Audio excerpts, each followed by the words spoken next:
Shall we begin?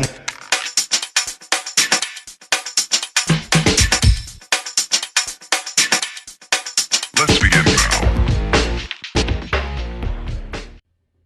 Hey, what's going on, Southwest Missouri? This is Kurt Kokenar coming to you with another edition of Real Talk. Real Talk is where we sit and discuss different aspects of the real estate business, what it's like from the buyer's perspective, seller's perspective, and try to answer some of the questions that we get throughout the course of the week. Today, we're sitting with Kent Payne from Foxshire Appraisals. Kent is going to sit here and have a conversation with us today about, how they come up with the value that they put on people's homes with the appraisal. So Kent, there are a million people out there that have gone through this process and have absolutely no idea how the appraiser comes up with the value. Sure. And when I'm talking to people, as far as listing their homes with me, and they have an idea of what their house is worth based off of a whole bunch of factors that you guys probably don't even take into consideration, right? Sure. The conversation that I have with them is, look, I'm right there with you. I think that your home should be worth this much money too. Right. And the more we list your home for, the more we sell your home for, Absolutely. the more money everyone makes. And that's an amazing part of the process. We get that, and we get somebody a fair value on the other side of that, right? Absolutely. But the conversation that I have whenever I feel like somebody is, maybe asking a little more than what the market is going to allow them to get, Right. is, look, I want you to get that. I think you deserve that. Absolutely. But there's a guy that comes in here, a third-party guy called an appraiser, and he's going to give the actual value of the home. Sure. And that's got nothing to do with what you think or feel or what I think or feel. Right. So take us through that process and what that looks like and how you guys come up with that number, please. Absolutely. So there are, for general residential properties, there's two approaches that we typically use. There's a third approach, which I'm going to skim over at the end because it doesn't typically get used unless you're an income property. So we're going to leave that one out for a second. That's but our top two is called the sales comparison approach and the cost approach. Okay. The cost approach, it's super easy, so we're just going to hit that one first and get it out of the way. The cost approach, you could think of it as, if my house burned down tomorrow, what would it cost to rebuild it? Okay. Appraisers have this really nifty little book, and there are a few different areas they can get this information from, but typically we use what's called the Marshall and Swift Cost Handbook. Okay. It's Marshall and Swift. Marshall and Swift. Yep. Can we pick that up at like? You could for the low price of like $400. It's probably not worth putting into your library. Just for those of you out there that want to look that up, what's the name of the Marshall and Swift. There you go, Marshall and Swift. Go pick it up. I hear it's a great read. Yeah, it's if you were trying to go to sleep, it's going to put you right to sleep. Let me tell you. But what they do, what the Marshall and Swift handbook does is. And we're not going to get too much into the weeds here because it even bores me. Right. But essentially, they take the costs all across the nation, put it into this handbook, and then give you local adjustments for what it costs for the state. Right. Okay. So you have a base cost, and then your state may run higher or lower.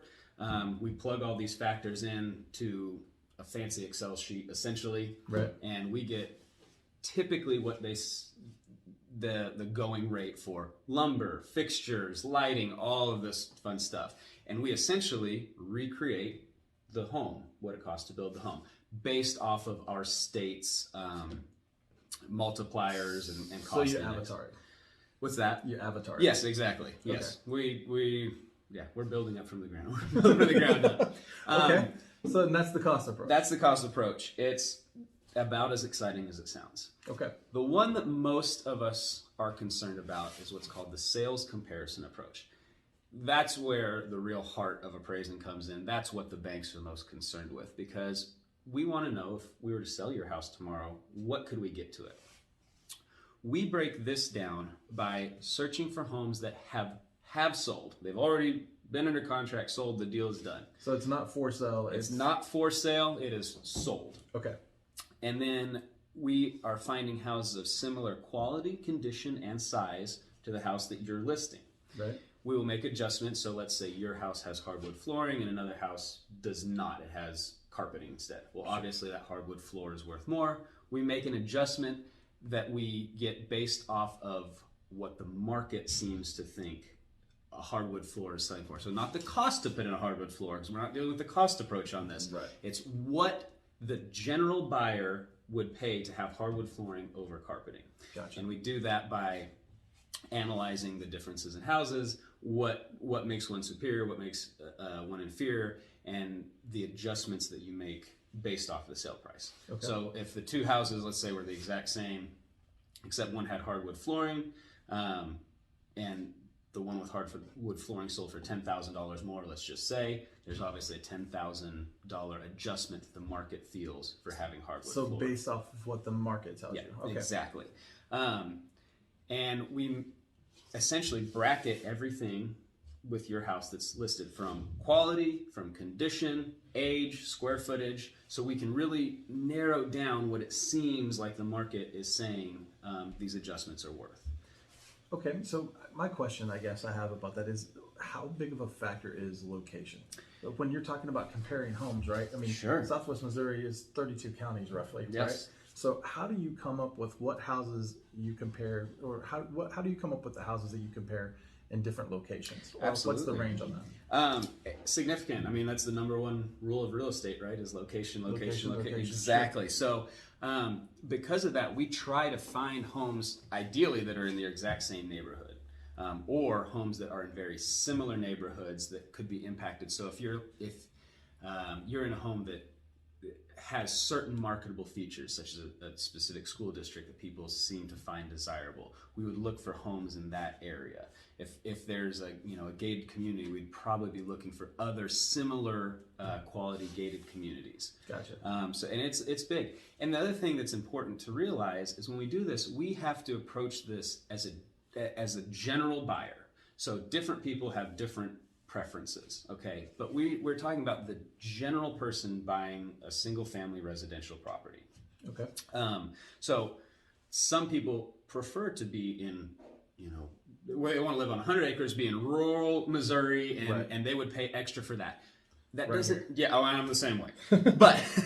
But that's not necessarily a typical person. Typical person wouldn't necessarily pay more just to do that. Sure. And that's actually the point of an appraisal, because if you went under contract for too much because you thought, man, I just want to live out here, Right. that doesn't necessarily mean that the bank could get that money back. So that's kind of the sales comparison approach in nutshell.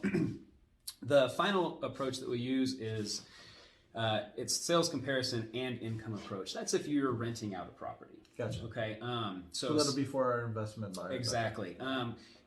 Not used as much because obviously more people are just buying homes to live in than they are to rent out. Absolutely. But essentially the income approach is similar to the sales comparison. In fact, we do the sales comparison, but then we also find rentals. Again, similar quality condition, similar locations as best we can, Right.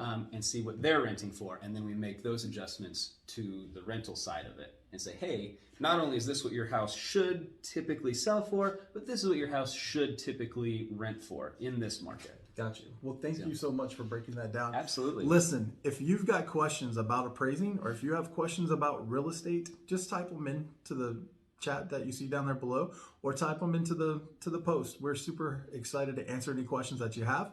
Hey, if you've got a real estate need, you need to buy a home, you are looking to relocate, you're moving from out of state and you want to come to Southwest Missouri, look us up at Show Me Mo Real Estate. I'm Kurt Kokenar. This is Kent Payne with Foxshire Appraising. We thank you very much for your time and have a great day.